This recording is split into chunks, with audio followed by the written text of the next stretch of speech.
have not been substantiated, no further action shall be taken under this section in respect to the allegation. Subsection 6, if the majority of the county delegations of the Senate vote to uphold any impeachment charges, in this case because the Senate is sitting in plenary, the governor shall cease to hold office. If a vote in the Senate fails to result in any removal of the governor, the Speaker of the Senate shall notify the Speaker of the concerned county assembly, and the motion by the assembly for the removal of the governor on the same charges may only be reintroduced to the Senate after the expiry of the 3 months from the date of such a vote. The rules of procedure must be followed by the Senate or the special committee of the Senate as set out in the 5th schedule of those standing orders. Subsection 9, the procedure set out in paragraph 1 to 8 shall apply within the necessary modifications of the impeachment of governor.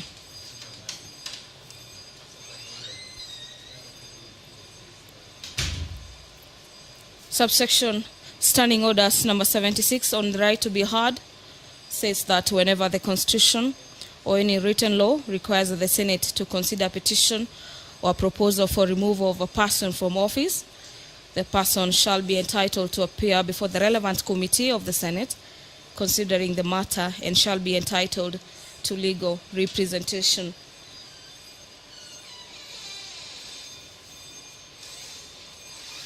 And Article Standing Orders number 77 on the priority of the motion says that a motion for the removal of a person from office shall take precedence over all matter of business of the day. That has been noticed by the gazettement of the impeachment motion of the governor for Nairobi County, currently before Senate. The Senate of the Republic of Kenya will be hearing the matter of Governor Mike Sonko between today and tomorrow, and this is not the first case to be handled by the Senate. Previous impeachment motions have either sailed through or fail to sail through altogether. About 5 governors have previously survived the impeachment motions based on technicality and lack of sufficient evidence. Of the 5 attempts to send the county bosses home by members of the county assembly, the Senate upheld only that of Embu Governor Martin Wambora, who survived his first term, shielded by court orders.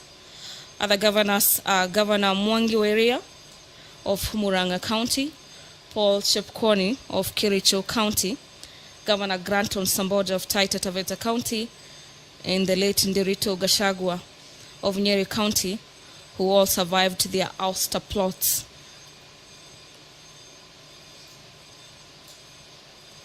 In Wambora's case, for instance, the Senate's decision to impeach Wambora was overturned by the Court of Appeal that ruled that there was no clear evidence that the governor acted in gross violation of the Constitution.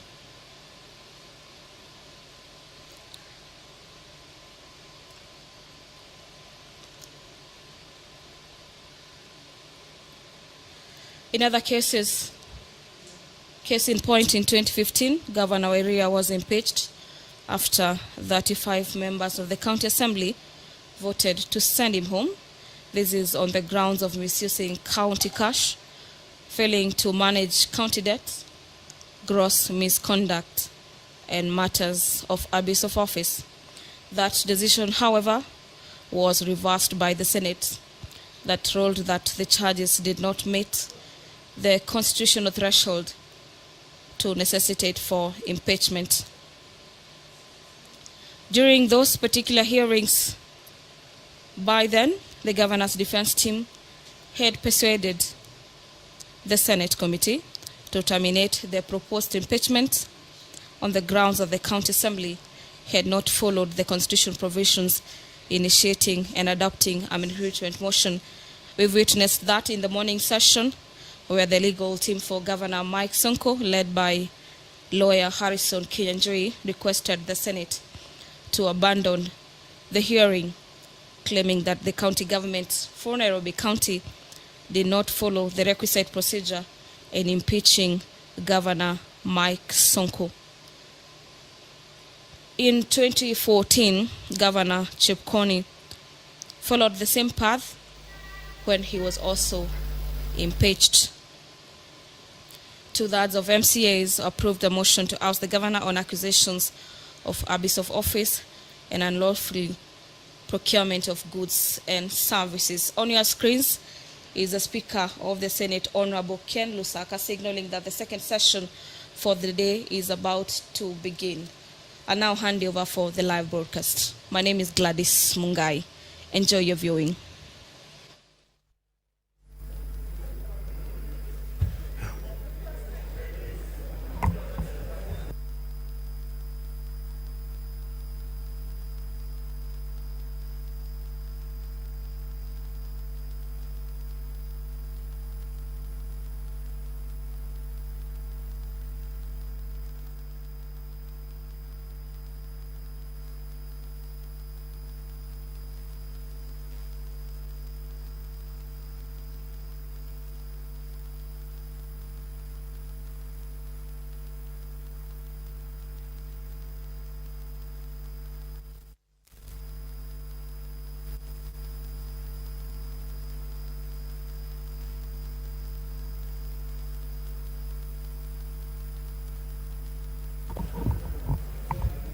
Order, Senators.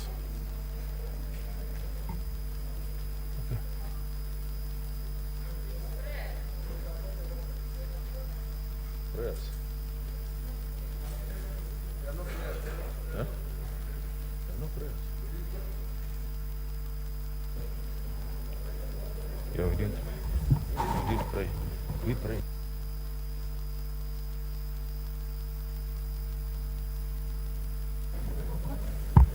Well, we had just adjourned, so I think the prayers that we said in the morning is working.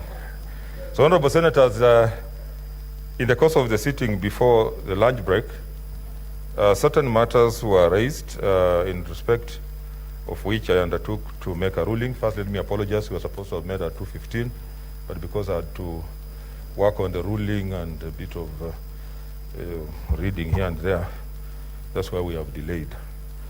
So the issues are a bit of research, yes. The issues arose in the context of opening statements by the Council for the County Assembly and Council for the Governor. For the County Assembly, they raised issues relating to the letter reference number NCCA/SPK 12/2024 dated 14th December 2020, in which they requested the Senate to summon 11 witnesses to produce evidence and shed light on various matters relating to the charges against the governor. Similarly, the Counsel for the Governor, in his opening statement, put forward what was essentially a preliminary objection on how the impeachment process was undertaken by the County Assembly. And secondly, the Counsel alluded to the doctrine of sub judice, and that pursuant to Standing Order 98 of the Senate Standing Orders, the Senate should not proceed with this impeachment process. Honorable Senators, in regard to the issues raised by the County Assembly, I wish to confirm that the application is on record and already served on the Governor. Rule 19 of Part 1 of the 5th schedule to the Senate Standing Orders on the rules of procedure when considering the proposed removal in plenary provides that in presenting its evidence, the Assembly shall not introduce any new evidence that was not part of the allegations against the Governor by the County Assembly as forwarded by the Speaker of the County Assembly to the Speaker of the Senate. Honorable Senators, having perused the request which is on record, I will allow the County Assembly to summon not more than 3 other witnesses, excluding the Governor and the Commissioner General, Prison Services. I also wish to inform the County Assembly that they must canvass their case, including the additional 3 witnesses, within the allocated time of 4 hours today, and further that the County Assembly shall not introduce any new evidence. Accordingly, I direct the Counsel for the County Assembly to liaise with the Office of the Clerk of the Senate for summons to issue the 3 additional witnesses. While the practicability of this may pose challenges, it should be noted that the hearing is for 2 days and this request must be made at the hearing. Honorable Senators, in respect of the Governor, the issues that were alluded by the way of preliminary objection are also on record, and they speak to alleged procedural impropriety, non-compliance of laws at the County Assembly, and live court proceedings in relation to matters before the Senate. On the procedural and substantial questions raised, it is clear to me that these are matters requiring evidence in order to prove, and for which the other side has an opportunity of rebuttal with evidence. The Senate can only make a fair determination having had the evidence on both sides. This is the essence of this investigation. The investigation before the Senate is both in respect of procedural as well as substantive matters. To that extent and following precedents, it is clear to me, and I so rule, that pursuant to Rule 29 of the 5th Schedule to the standing orders, any preliminary objection, both procedural and substantive, should be properly subsumed in the evidence of either party and presented at the time allocated to that party. On the objection based on sub judice, it is important to note the following 3 things. Sub judice is a rule of the Senate itself for its own convenience. 2, it is also a rule requiring evidence for it to be invoked. And 3, it is not an absolute rule, as Standing Order 98.5 of the Senate Standing Orders provides that notwithstanding that standing order, the Speaker may allow reference to before the Senate or a committee for any matter, and following the precedents, that it's quite clear that the competence and jurisdiction of the Senate to hear a proposed removal from office is a constitutional mandate of the Senate, independent of the matter of judiciary or any other organ. From all the foregoing, I rule as follows. 1, the County Assembly lawyers liaise with the Office of the Clerk of the Senate to summon a maximum of 3 witnesses, excluding the Governor and the Commissioner General of the Prison Service from this list presented to the Senate and served on the Governor, which witnesses shall give evidence on matters already presented and served on the other party, and also to note that their evidence may stay within the hearing program. 2, all objections raised in respect to procedural, legal, or constitutional lapses at the County Assembly and all matters relating to the jurisdiction of the Senate shall be urged and canvassed within the time allocated by each party, and shall be considered by the Senate and determined together with the substantive issues of the merits of the matter. Honorable Senators, as per Rule 29 of the 5th Schedule to the Senate Standing Orders, this ruling is final, and we shall now proceed according to our hearing program. I thank you. Next, now I've already made a ruling on that. So, no.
Okay, but not on the ruling that I've made. Yes, Senator Murkomen. Not on the order I've made. Please stick to the rules of the House. Mr. Speaker, definitely you've made your ruling, but there's a clarification that is missing. Mr. Speaker, when a matter is raised on a preliminary objection, because your ruling has not referred to that, when a matter is preliminary, then it is preliminary, Mr. Speaker. And preliminary in the sense that if one is contesting that they do not want to continue prosecuting a matter because it's sub judice and that it might end up suffering double jeopardy, Mr. Speaker, especially once you get orders from court giving you certain favorable decision, then here you come and, Mr. Speaker, violate the same order.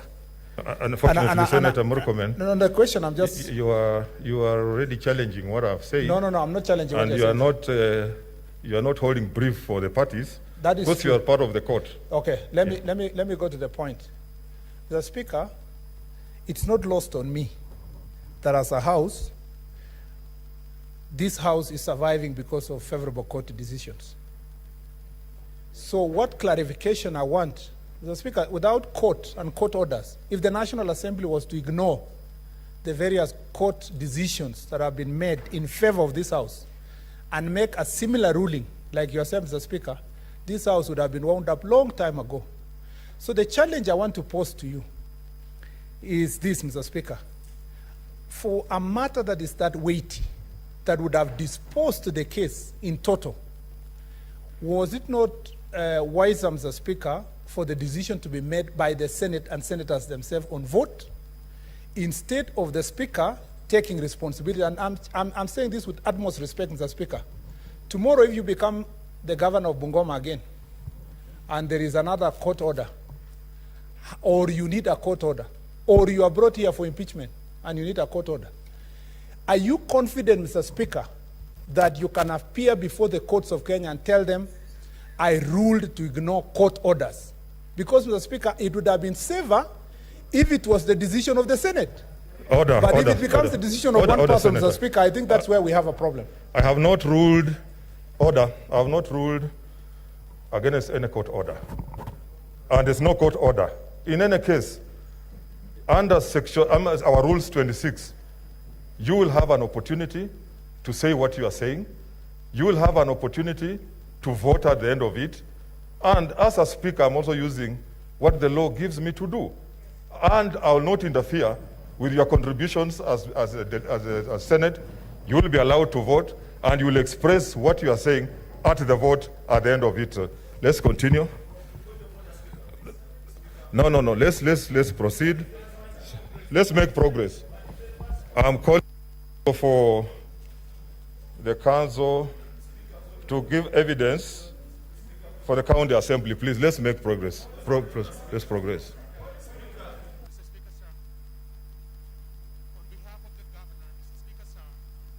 Order, members. Order. I have made a ruling as a speaker. Speaker, we are sir, also using our standing orders. Okay. Yes, let the county assembly council.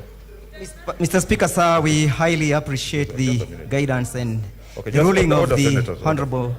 Mr. Speaker, sir, I had an application of me. Okay, Senator Cheriot. But Senator Murkomen, please.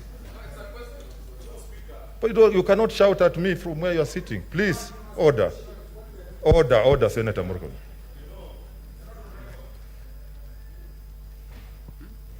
It will be grossly unfair, Mr. Speaker, if we get to a point where members cannot be allowed to raise points of orders. We are allowed by our standing orders that if we are dissatisfied with any procedural matter, when you are conducting our business, that we rise and raise the matter.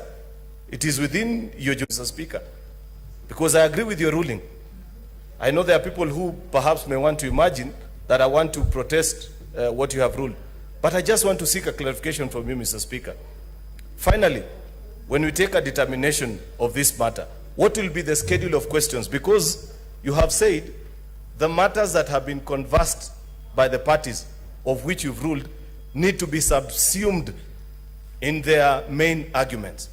As a house, We will make a determination at that point. And you have said it will be upon us to have listened to them.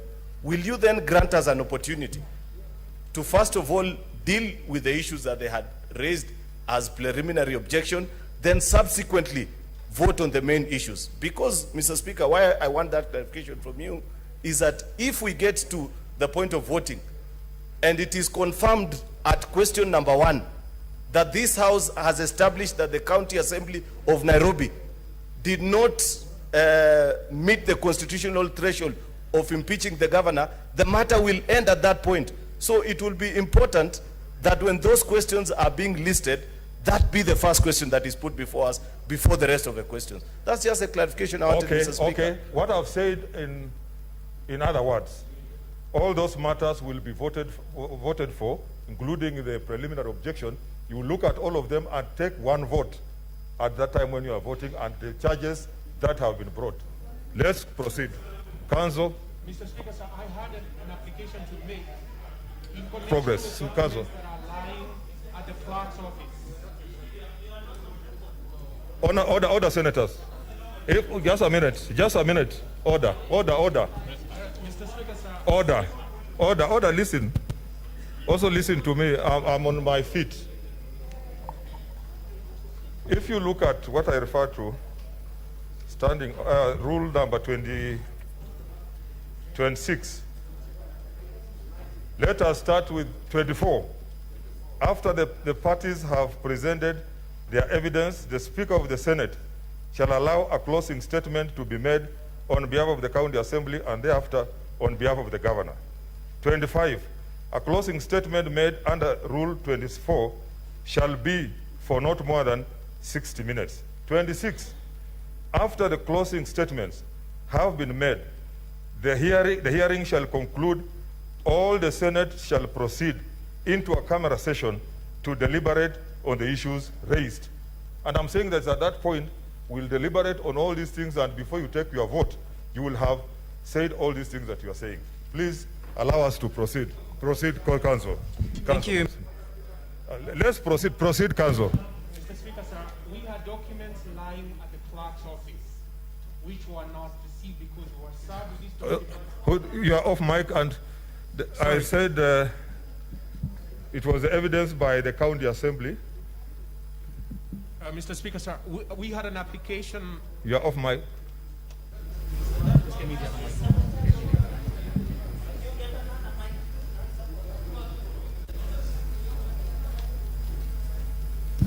Thank you very much, Mr. Speaker, sir. We had an application on behalf of the governor. There were documents lying which we had brought because we were served with this at 6:30 p.m., in consequence of which we had an affidavit. Now, in specific rejoinder to what we were served with. Now, they are lying there at the clerk's office, but not brought to the attention of the chamber. Mr. Speaker, sir, it is an issue we had brought to the attention of the clerk via email yesterday evening, and for which now we are accosted to address.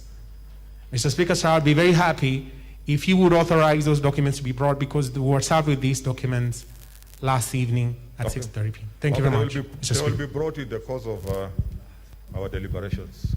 Thank you. For County Assembly, proceed. Thank you, Mr. Speaker, sir, and we highly appreciate the wisdom behind the ruling that you have just delivered. We shall endeavor to contain ourselves within the content and the context of that ruling. Mr. Speaker, sir, we will be presenting our first witness this afternoon, who happens to be the mover of the motion that is before the Assembly this afternoon. And to that, Mr. Speaker, sir, we have a litany of evidence that has been served upon the Assembly and the Senate, to which documents are contained in various folders, and the witness will be relying on that evidence as and when he will be leading his evidence in chief. For purposes of clarity, Mr. Speaker, sir, and for purposes of ease of identification of this document, allow me to just illustrate the same so that it can be easy for the senators to flow along the evidence being tendered by the witness.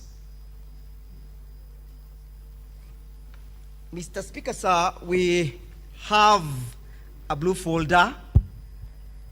This blue folder contains the evidence relating to ground of impeachment, ground number 1.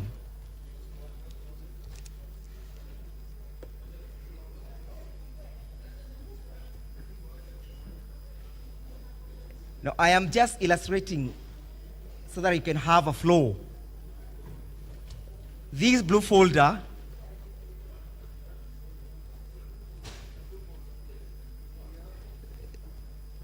the blue file, box file,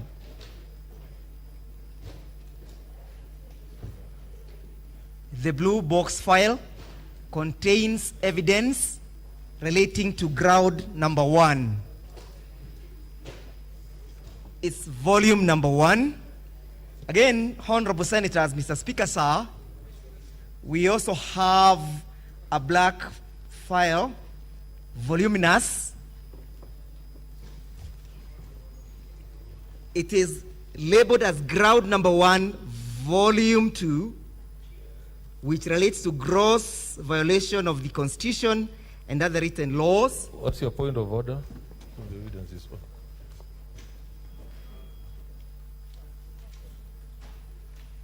It will help a great deal, Mr. Speaker, if Council, in addition to saying black or blue folder, tell us what number it is because they're numbered, so that it's easier to identify them. Because some of us have got several blue folders and blue files. Okay. They're numbered.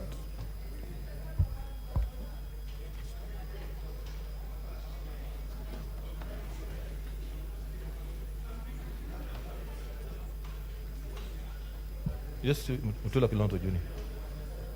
Thank you, Speaker. It may help because of I don't know about the lawyer, but the folders we have, one is written 9A and another one is written 9B. So what I wanted to confirm from our Secretariat is this numbering was done by us. So therefore, for their purposes, they need to number them in a similar fashion as the ones we have. Thank you, Speaker. Council?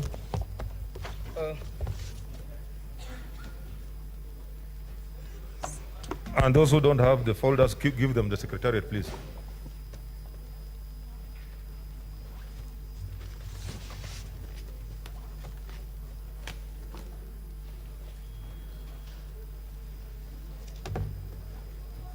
Yeah, Mr. Speaker, sir, thank you for that guidance. We had been served with these documents. Yes, the blue file labeled as 9A relates to ground number 1. Details and evidence contained therein relates to gross violation of the Constitution and other laws. Equally well, Mr. Speaker, sir, the black file labeled B9B is volume 2 of ground 1. We have a file labeled 9C, which is a red file, relates to ground 2 of the notice of impeachment. We also have 9E, it's a green file, and we also have 9D, a small black file, and finally we have 9F.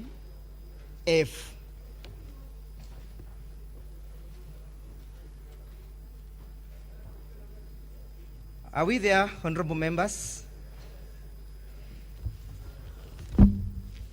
If you open file number 9B, you'll find an index. It's labeled Index for documentation in support of the motion for the removal of the office by way of impeachment.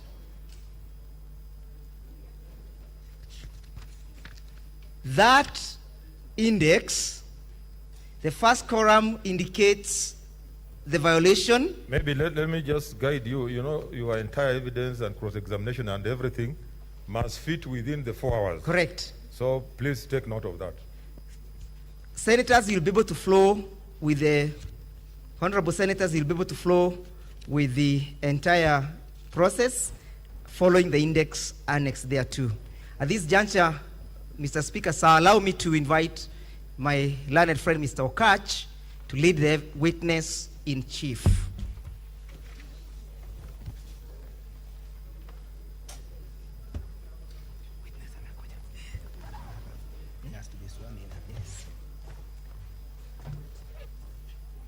What is it, leader of minority? Just for clarity, the County Assembly has been given 4 hours. That time includes the time for cross-examination. And you know, limiting cross-examination is normally very difficult because of the right of the person who stands charged. And yet all of them must fit within those 4 hours. And there are about 3 or 9 or 10 witnesses. There need to be some guidance because they may take all the 4 hours. And the governor may not have time for cross-examination. Or they may have issues that they want to address. And if cross-examination is also not limited, then we are going to end up in a very difficult situation because we are time-bound. The practice in the courts normally is that you are given time to examine a witness if they want to limit the time to examine the witness, and then the other side is told, we are giving you no less than so many hours for cross-examination. For purposes of just ensuring that anybody who leaves these chambers will be satisfied that justice has been done to them and they have not been stopped in any way. So I was a little bit afraid that in advancing their case, they may think that they have all those 4 hours to themselves and eat into the time for the governor to cross-examine. Because they must keep that time also for cross-examination. And equally, when the governor is going to give his evidence, time must be also be allocated within those 4 hours for cross-examination. So I think we're getting in a little bit of a dangerous area where if you don't control the time, we'll have a big problem. And we are time-bound. The problem about these proceedings is that we are time-bound. If we go beyond limits, then we'll be violating the Constitution ourselves also because those timelines are donated by, is it section 181? 181. And the County Governments Act is a derivative of the Constitution. So those provisions are grounded on the Constitution. So I think they should be made aware that the lawyers on the other side are preparing also to present the same witness. Okay, proceed. That's why I alerted you that the 4 hours you must be able to use it properly. Okay, proceed.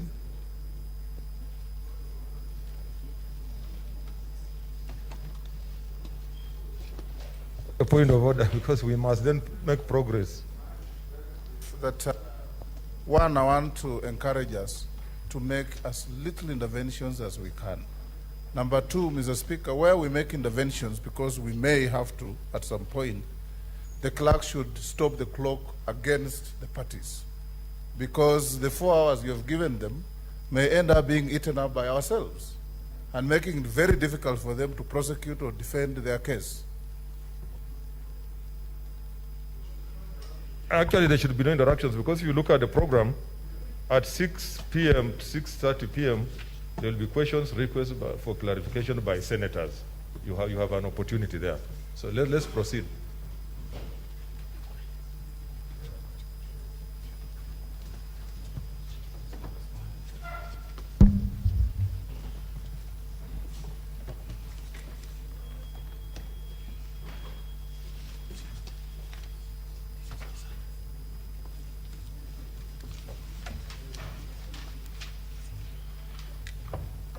Mr. Speaker, sir, and honorable members of this particular house. My name is Duncan Okach. I'm an advocate of the representing the County Assembly. With us, there is our first witness. I beg that he be sworn in so that we can start our examination in chief.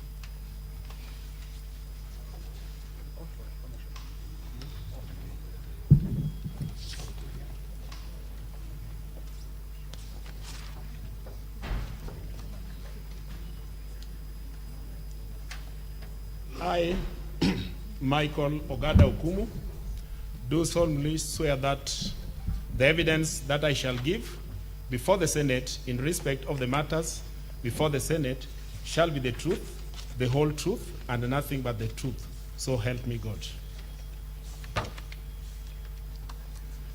Mr. Michael Ogada Okumu, start by telling the Honorable House what you do for a living. Thank you, Mr. Speaker, sir. My full name, as I've said, is Honorable Michael Ogada Okumu. I am the MCA for Embakasi Ward in Embakasi East constituency, and I am the minority leader for ODM at the Nairobi County Assembly, having served as a councillor and for the 2 terms as an MCA. Mr. Okumu, there is a statement that is before the honorable senators and Mr. Speaker, sir. Confirm to the House that that is your statement because it will guide us in the proceedings. Mr. Speaker, sir, the statement before this honorable House is mine. I personally did it, and it was in respect to the impeachment motion against the governor of Nairobi County that I did present to the County Assembly of Nairobi, and we actually executed it on the 3rd of this month. So the statement is mine. Thank you so much. You have talked about the impeachment motion. Kindly elucidate about that impeachment motion in brief. Mr. Speaker, sir, being an MCA in the county of Nairobi and also the leader of the minority party, having also been elected in several occasions, having been there for some time, I was alive to the fact, and I am alive to the fact of the ongoing within the county. And to my knowledge, I just realized that things were not going on well. And a leader, a representative of the people whom they have confidence and faith in, I had no otherwise but to stand with my people and bring an impeachment motion against the governor for the way he is handling matters and affairs of the county, which, according to me and the members who supported me, we have never been satisfied, and we are not satisfied as I speak before you today.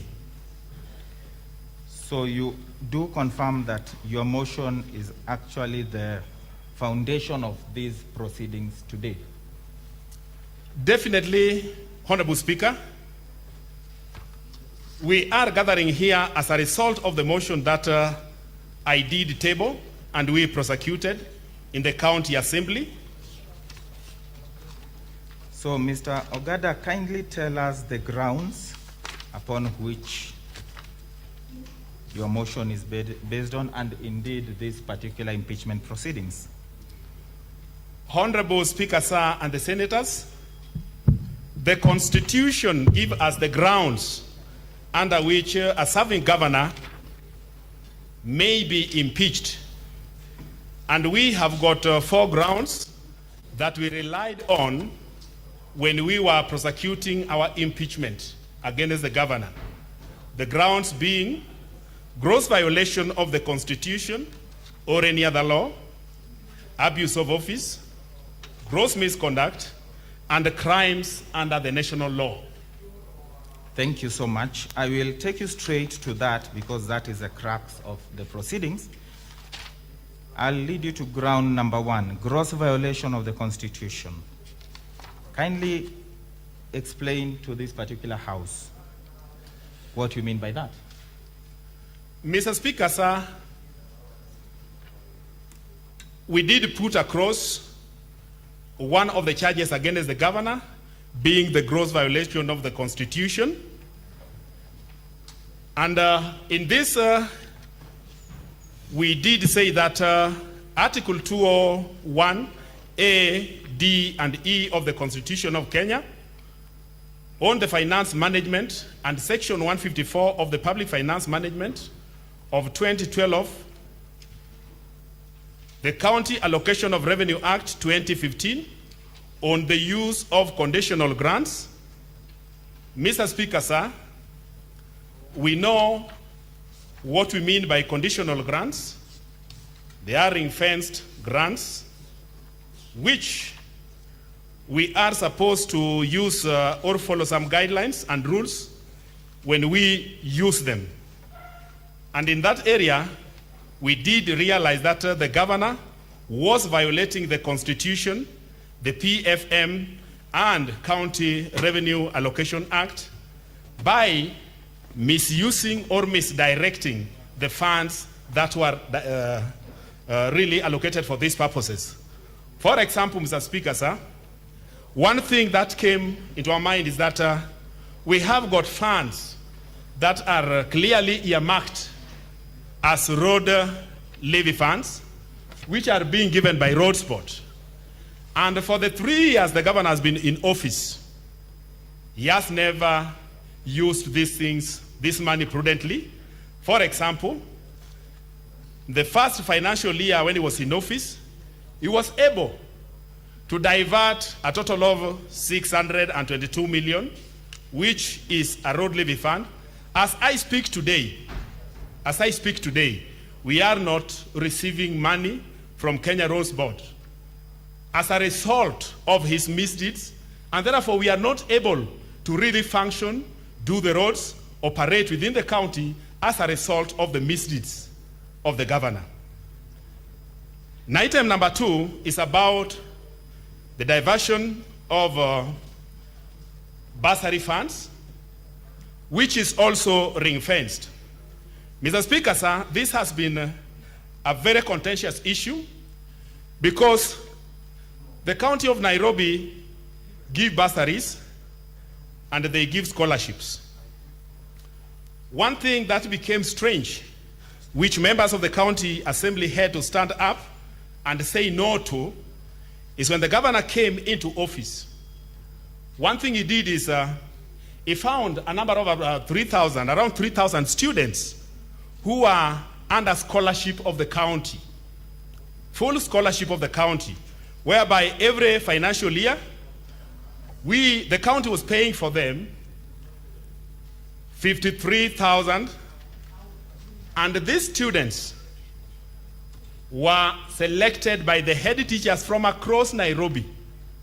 2 students per school by the head teachers, and the letters were very particular and specific that the head teacher had to look for an orphan in the school, a bright student who is an orphan and disadvantaged.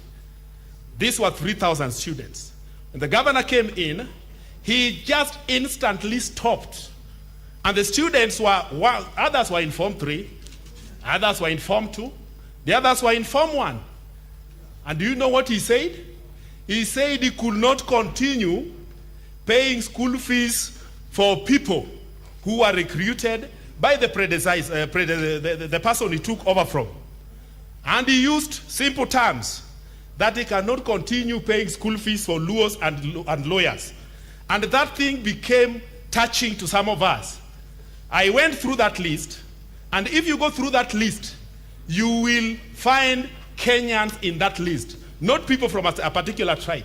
These people just dropped out of school like that, which as a representative of the people, and a person who has a human heart, you cannot just sit and watch such a thing happen. Those children are now on the street. They cannot continue. They were orphans. We could not allow that. Mr. Speaker, sir, the other thing was about the diversion of the 297. Point of order, Mr. Speaker, sir. Yes, what's your point of order, Counsel? Yes, my point of order is that none of the allegations about the Luyas, with respect to the Luyas and the Luos, is contained here. And this is the objection, Mr. Speaker, sir, that we were making earlier on, that this witness is adducing evidence that was not before the county. It is now self-evident. Mr. Speaker, sir, honorable members, this statement does not reference at all, obliquely or indirectly, any Luyas being deprived of bursaries, any Luos in Nairobi City County. So if we allow that sort of thing, honorable members, you will see it is outside the law. Thank you, Mr. Speaker. Mr. Speaker, sir, if you may grant us... Stick to your statement, what you wrote in your statement. But only one thing of guidance, that in evidence, a witness testifies to the things that he has seen, perceived, what he knows, and what he can touch. Because this house is guided by Cap 80, the law of evidence. And that is the evidence that the witness is testifying. Unless there has been a prior decision by this honorable house that a witness will only be limited to the content of the statement. That was never given to us. I believe the rules of evidence apply during these proceedings, Mr. Speaker, sir. We seek your guidance. Mr. Speaker. Who is it? Okay. My name is Wilfred Nyamu, part of the defense team for the governor. As it is, Mr. Speaker, and with utmost respect to this house, a can of worms has been opened. In the sense that if this witness is allowed to proceed the way he is, testifying, making allegations beyond even his own statement, where he's not taken oath, he's not even on oath, what evidence are we taking in this house, Mr. Speaker? Mr. Speaker. It is a wastage of time for this house, Mr. Speaker. And this house, Mr. Speaker, is seated as an adjudicatory body or authority and not a legislative body, Mr. Speaker. We need to be structured. Only one, Mr. Speaker, sir, that when this house sits... The ruling against hearsay is very clear. Order, members. Order. I have ruled that you keep to the statement that you gave. Please, as simple as that. Thank you for your guidance, Mr. Speaker. So, Honorable Ogada, you were telling this particular house about the 297 million. Order, there's an intervention, Senator Kindiki. Sorry, Mr. Speaker, I hate to interrupt, but let me just support what the chair has ruled, which is yourself, that yes, we are adjudicating over this matter in a quasi-judicial capacity, but we are the Senate and we are guided by the rules of the Senate. So once the Speaker directs that something of a procedural nature should take place, I think that should be the case. But Mr. Speaker, now that Council has relied on the Evidence Act, in fact, it is that Evidence Act, and I'm referring to the Council for the County Assembly. That Evidence Act is the one that prohibits the introduction of new evidence late into the trial, and it is Section 146 of the Evidence Act. You stick in matters of judicial proceedings, you stick to evidence that was tabled and adduced at the time of close of pleadings. Yes, that's what I've directed. So, Mr. Ogada, we will have to demonstrate that we have the evidence, and it is your turn. You have indicated that there is an issue about the 297 million. Kindly explain to the House that particular issue. Mr. Speaker, sir, as I had just indicated that there was a gross diversion of the resources, and we did say that these monies were not used for what they were meant for. For example, if you go to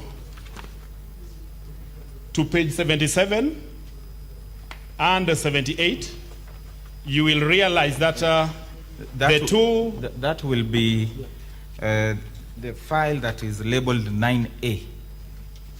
9A. You can proceed. Mr. Speaker, sir, as you look at that file, you'll realize that a requisition was made by the county government through the governor to the controller of budget, requisitioning for 297 to pay bursaries. But when the money came, it hit the accounts on the 12th, and on the 14th... Just tell the House which day, 12th of which month, which year, kindly?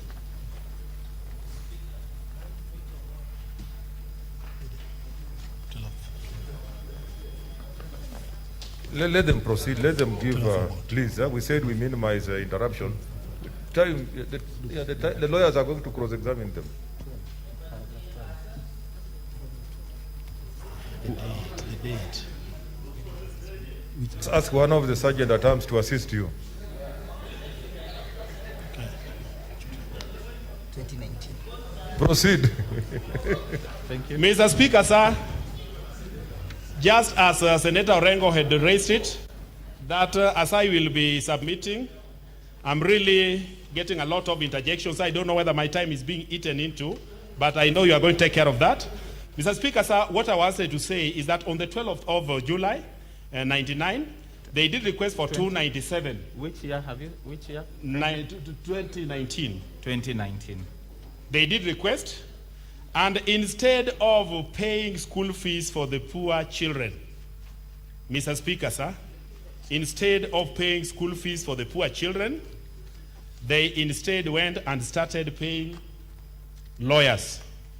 So where would we find that in your evidence in terms of when these amounts came in? It is on which page? On your paragraph 12? That is page 77. Page 77.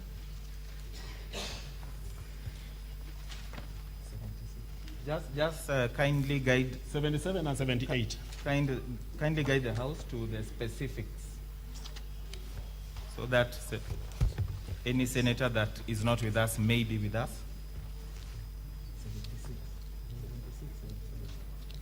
Start with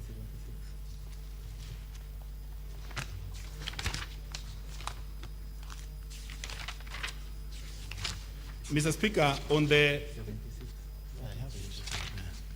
the statement that I have, when you check on the 12th day, that is when that money hit the account. And as I was saying, immediately the money came into the account.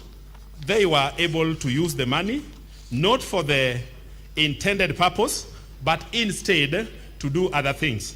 And mark you, what they were really paying for were neither in the work plans that were presented to the controller of budget, neither were they really requisitioned for. So that was absolute diversion of resources at the expense of the poor children. So, Mr. Ogada, kindly advise us which document is this? That is, we are finding it on page 76, page 77.